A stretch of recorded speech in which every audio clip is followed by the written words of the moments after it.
What is going on, people? This is Grade A Fantasy. It's my first time doing the screen share vid. Once again, thank you for all the likes for the Jonathan Taylor video.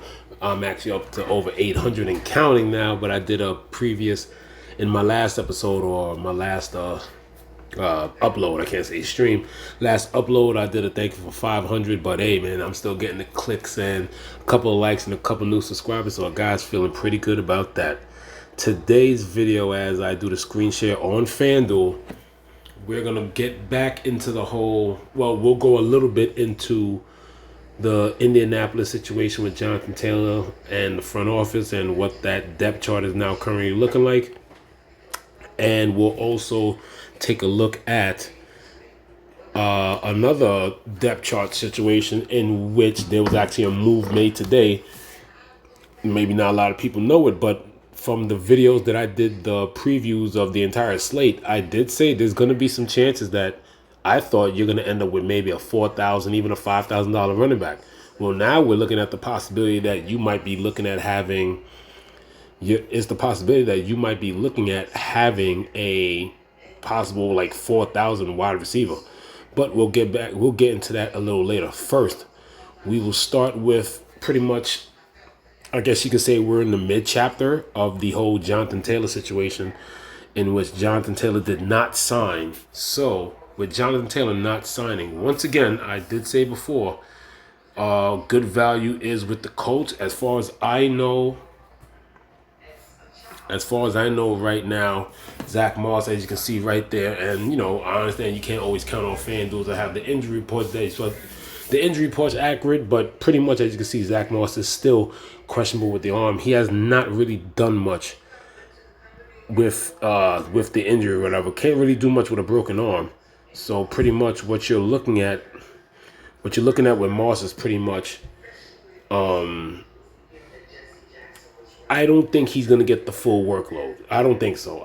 Even with that report as of August 30th, I said about a week ago, with his arm scheduled to be fully healed by game time, I don't think you could just put the whole workload on him, which is why I already said Deion Jackson should be the man that you should all be looking for. I definitely feel that he has the upside. Deion Jackson, like I said, he does have the capabilities to, carry the load. He has a couple of games where he was called upon. Look at that, 8 rushes, 8 targets, 13 rushes 1 week, scored 10 points. Had a 23-pointer and a 12-point game early in that season. So I really think Deion Jackson still is the key player. The only thing that I feel that would ruin that is the fact that there is still the high possibility of a certain Mr. Kareem Hunt. And if that in that case happens, then I really don't know what that backfield will look like, because now you got to understand, we're even closer to the season, and in the FanDuel, he's already on the slate at 6,000, so he's gonna be cheap, 300 cheaper than 300 more expensive than Kareem Jackson. Wow, I'm thinking about the defensive backfield for the Broncos, Deion Jackson. But now that he's actually getting this close, here's the thing, and here's the issue with that. If he gets signed, anytime between now and, opening day, we're literally less than 2 weeks away. So yes, running back is kind of easy just to jump into, but it's not really optimal to think that he would play automatically to just jump in and just take a bunch of carries. It's not realistic. I mean, if it happens within a couple of days, then yes, a veteran like Kareem Hunt can get some practice time, warm up, and he could get 15 to 20 plays or whatever the case is, while somebody that's been on camp and also been on the team longer will still get a decent workload on Deion Jackson. But like I said, Kareem Hunt is looking. It's already publicized that he went to the Saints, he went to the Colts, he went to the Vikings. Now there's more news that there's 6 other teams interested. I don't think those teams have been put out yet. but it's somewhere in the 7 to 10 team range that are interested in Kareem Hunt services. Like I said, I think he's definitely a worthy choice of being picked. But while we have that in the win, let's just go on and just do it this way. We'll talk about certain depth charts, but like I said, we shall do it this way and have. Let's start off with the Colts here, and I'm just going to show you what it's going to be like when you have these very cheap options. So we're going to do a little sample lineup here, and as you see, Deion Jackson right there, so 5,600. Now let's get to a more interesting thing. Let's go to my team. We're going to go check out the Denver Broncos. But most importantly, we got to remember, I did say in one of my, I think it's one of the episodes where I did a mock lineup and I had, I was big on Beckham. I was big on Jerry Jeudy as well. Well, we got to concentrate on the wide receivers because now with that hamstring injury, it looks like Jerry Jeudy will not be available. Good news, going along with the Denver's cuts and waivers and everything, Jerry Jeudy was able to avoid that PUP list, so he can still return within the first 4 weeks. Because if you're on the PUP list, you cannot play the first 4 weeks, which is why the Jonathan Taylor thing is so huge. If somehow a contract does get done, or more than likely gets traded, then Deion Jackson and Zach Moss are looking for a very big workload, at least for the first month of the season. Like I said, those two guys I will honestly look at those two guys in a way, especially when Zach Moss gets healthy. I will look at those two guys in the same way I will look at Aaron Jones and A.J. Dillon. You need two solid running backs, obviously the better combo in Green Bay, but you need two solid running backs to protect the young QB, both kind of in the same situation. You don't want those quarterbacks throwing more than 30-something times in the game. That's the other reason why I say those running backs should be able to at least look good at least in the month of September. After that, we'll see. But with that hamstring injury, it's not looking like Jerry Jeudy is not going to be totally healthy and will not make week one. Broncos have a new regime, new coach. They're looking to first, I'm not saying they're trying to win the Super Bowl right away, but they're looking to redeem themselves. And within this contract window of Russell Wilson being there for 4 more years, Sean Payton and Russell Wilson looking like they're going to be married for the next 4 more years at least, they're definitely more thinking about the future. Obviously, the one thing is that's not hard, is to improve on last year. On paper with the coaching, they should definitely improve on last year's fiasco. But right now, yes, Cortland Sutton. When you look at the stack, could you believe what a stack looks like with Cortland Sutton right now? And then you have Kendall Hinton and then Marvin Mims. That's it. The Broncos, with the injuries that they have, literally have 4 guys up to today at wide receiver. But that changed today because they did sign for depth.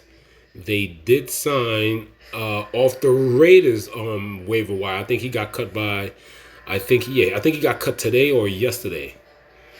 And they signed Philip Dorsett. Philip Dorsett got signed. So hey, if you want to play narrative, he got cut by the Raiders. He's playing for the rival Broncos. He probably might want to do a little something to, get a little bit of revenge. Last year, he played a decent amount. Wasn't the main guy on a bad team. Like I said, it was all Brandon Cooks. And pretty much Damian Pierce with a sprinkle of a tight end and the other wide receivers here and there that made a splash towards the end of the season. But Philip Dorsett, capable wide receiver. He's there for depth. He's good for punt returning, kick returning. The Broncos signed him today, so now the Broncos have 5 wide receivers. So now you're looking at either a 4,500 Philip Dorsett, who's going to get run. They're thin at wide receiver. They barely have 5 or 4. I think they literally got like 3 with one limping into the game, but he should heal within the next 2 weeks. So when you look at Philip Dorsett, 4,500 Philip Dorsett, and then if we go back to the Broncos wide receivers, they're not expensive at all. Even Jerry Jeudy's not expensive. Like I said, I did mention the week 1 how soft the pricing is. Their most expensive wide receiver is 67. Cortland Sutton is 59. You got Kendall Hinton at 48. I warned you, you might be getting, I gave you the heads up, 4,700 Marvin Mims and everything. So, and the reason why these are good picks, they're not going to, even though they have Samaje Perine, they're not going to throw the full load on Javonte Williams yet. They're not going to. And then, of course, You got Troutman and Dolchich. So when you look at these kind of things, when you look at these prices, whatever, like a cheap Bronco stack, and then you're allowed to get whatever the hell you want. But let's just say you go with, what I said before. Let's leave Odell Beckham out of this. Now we got value. Even though, Beckham is 200 cheaper than, Cortland Sutton. But if you do something like this, automatically, like, you are left with almost 7,000 per player. So when you look at that, and then let's say what's something that you probably want to get to. I did Lamar last time. Let me think of something different. What's another popular game? I guess we could go to I guess what's a good GPP? What will be good for GP? You know what? Let's do something different. Because obviously they lack a little bit of depth too. One of their really good guys that they were hoping for in 3 wide receiver sets should be around, and Seattle's hurting a tad at wide receiver. So let's go with the Seahawks. Let's go with good old Geno Smith, 7,200, and then we don't have to go to running back. We're going with Geno Smith. Let's stack him. We can go either or. We can single stack with, I guess big playability, deep threat. Let's just go. Let's go Lockett, because that Rams defense, decent front 7, nice front 4, but that back end should be able to be beaten. Metcalf does go deep sometimes, but let's go Lockett because he's definitely the number one deep threat. So now we're at like 7,000 per player. Geno, Dion, Cortland, mini stack with Tyler Lockett. Tight end, who can we go with? Let's get out of here real quick. And let's see. Mark Andrews, TJ Hawkinson seems pretty good. We got Kittle. I mean, if you want, that is a popular pick. Evan Ingram, we picked him last time. Like I said, the Raiders don't have the best defense. Even though you could do it that way, you could double it with a tight end and Dolchich. Like I said, Dolchich is number 2 on the tight. He's number 2 on the depth chart because, like I said, Peyton does like Troutman's all-around game. He can catch. He's not the big play guy, but he just loves the blocking. So being the better blocker has him number 1. But when it comes to fantasy points, you're not getting fantasy points for blocking. But another guy that I do like, if you want to go cheap, you go 5,200 Cole Kmet. And then you're still left with about 7,300, and we still need a running back, a wide receiver, and a flex. If we want, let's get the defense out of the way. We don't need an expensive defense. We can get a cheap defense. Not too cheap because we do have some money. And like I said, I will stick with this. I like the Saints at home. I like the Seahawks at home. But, since they're cheaper, let's go 100 cheaper and let's go 4,200 Seahawks. And with a $4,200 Seahawks, we now have just over 83 to spend. So let's go get ourselves a big boy real quick. Let's get a wide receiver. Who will we like at wide receiver? Who we gonna like at wide receiver? Let's go back up. We ain't save that money to like scroll down a bit. We could do something like okay. We could scroll down because he's in a good matchup. You can either go Mike Williams. Like I said, the Miami secondary is a bit banged up. Like I said, Jalen Ramsey won't be there. But let's go with let's go with 7,100 Mike Williams at wide receiver. That leaves us with 9,000. So we could go big boy here. If you want, you could go. You could double stack that game with Austin Eckler at 9,000, and then 9,000 left. Just doing a little draft here. Obviously, this could be a little bit better or whatever. But hey, Geno stacked with Lockett. Cortland Sutton looks like to get a lot of targets because when you look at that, Cortland Sutton, he kind of has the big rangy body type. And when you think of Sean Payton, I like to think of Cortland Sutton cutting. Remember, it's a new offensive regime. So Cortland Sutton could look like the new Michael Thomas in a way. Big ranger receiver that catches it short, has the capability to catch it, 15 to 20 yards down the field. I think Cortland Sutton's upside is just huge now, and especially, like I said, now that now that Judy's not expected to play. So we got Geno with a stack, with a mini stack, deep threat Lockett, because like I said, that Ram secondary is not going to be good this year. You know I'm going to be big on Deion Jackson, guys. I'm sorry. I really think his upside is good, but this is just a draft lineup. We're going we'll double stacking Eckler. We're double stacking Eckler in a way with no quarterback with Mike Williams. And then when the flex, we get anybody who the hell we want damn near, except for Justin Jefferson, Cup.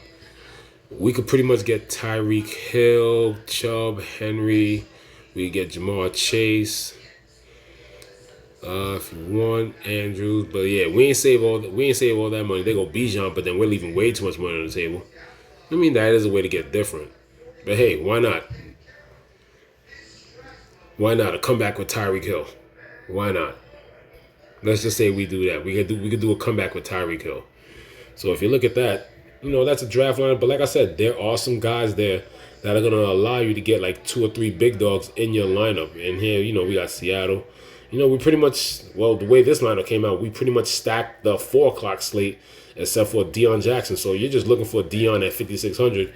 You're hoping he'll probably finish with somewhere between a 12.7, maybe a 17.6, maybe, if he could get into the end zone or catch a receiving touchdown, which he's capable of.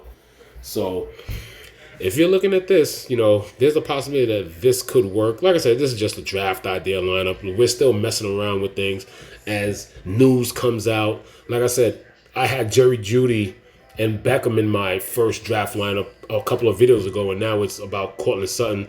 Yes, Deion Jackson, but now I'm looking at getting even bigger places with Beckham. But hey, you could even do it the other way. Like you could do value with Deion Jackson, Cortland Sutton, and then a big player like Beckham, and then go off from there. I mean, like I said, we got plenty of time to. It's literally what, like I'm looking on my other screen here, and still got 10 days. So football's upon us, guys, and just wanted to do a little news here and there. But yeah, with the Jerry Jeudy thing, look for Philip Dorsett. He's definitely somebody you could plug in or whatever. He'll definitely, he's obviously going to be cheap, but he'll definitely be low owned, because I think a lot more people are going to go through the obvious options with the Broncos receivers. They'll look at Marvin Mims, who's already the 4th guy there, or Hamler, or whatever the case may be. But like I said, it's a lot of things that's going on, and like I said, now that the cuts are done, now we just got to see who can heal in time, and who's going to look right for the game. Because right now, without that, if I just scroll up the screen right here, that's literally what their wide receiver core looks like without Marquez Callaway. Marquez Callaway got cut. Hamler has an injury. All these other guys got cut. So that's what Philip Dorsett is. The Broncos probably barely have enough people to ever go 5 wide. At most, they're going to go 4 wide because they don't really have anybody. And you know what? That also means that's probably more receiving opportunity for Greg Dulcich. I'm sorry. It just means that's somebody else that I spoke about in a couple of videos ago that is also looking at a high upside. If there's one thing I think I can honestly say, I really think that you can get away with. Obviously, Travis Kelce's not on the slate or anything like that, but you can really get away this week with some cheap tight ends, because, like I said, after Hockenson and Mark Andrews, the pricing for tight end just literally falls down. Literally just falls down. It literally kind of in a way drops off a cliff. Because I'll go to Komet right here at 52, but when you look at tight end, after a couple guys that's kind of next to each other, like 8,000, it drops to 72. Then it drops to 66, 64, and then 6,000. And after that, you're looking at everything else that's playable. Njoku has the capability of having one of those days where he catches 2 or 3 goal line looks. Everett, very highly involved in the Los Angeles Chargers passing game. Tyler Higbee is the same thing. He's normally the second look after Cooper Kupp. Like I said, I already spoke about Dulcich. You know how I like Cole Kmet and the upside of Justin Fields this year, because even with his new toys, what's his most trusted option is Cole Kmet besides his feet. Juwan Johnson gets goal line looks. There's games where he's had, a couple of good looks, and he'll score a goal line touchdown for a cheap price. And I've seen him do it a couple times last year. Look, he's even had like towards the end of the season, late January, 5 for 62, 7 targets. Juwan Johnson was never over 6,000 at all at any point last year. There goes those goal line looks against Atlanta. One game, 4 for 67, 2 touchdowns. The other time, had a couple. Well, hey, there's the proof right there. 3 receptions, 47 yards, a touchdown. 5, 44 touchdowns. That's what you need from Juwan Johnson. He's never going to be above 6,000. If he was, Juwan Johnson either at 6,000 or he was right there at 61, 62, something like that. But for most of the season, Juwan Johnson was a goal line guy. And even with no touchdowns, 5 for 32, you're like, I got what I need out of him. That's it. But as you can see, he is a goal line threat. And there's a lot of options you can do, man. I mean, it's going to be a fun way to figure out. Yes, we know these teams, but sometimes the way they just come out is just not expected. We could predict all we want, and we could strategize and prepare all we want, which is why I'm here. But to help out and guide you in a way. But hey, if there's anything that's more wild and unpredictable, it's week 1 of the DFS NFL season.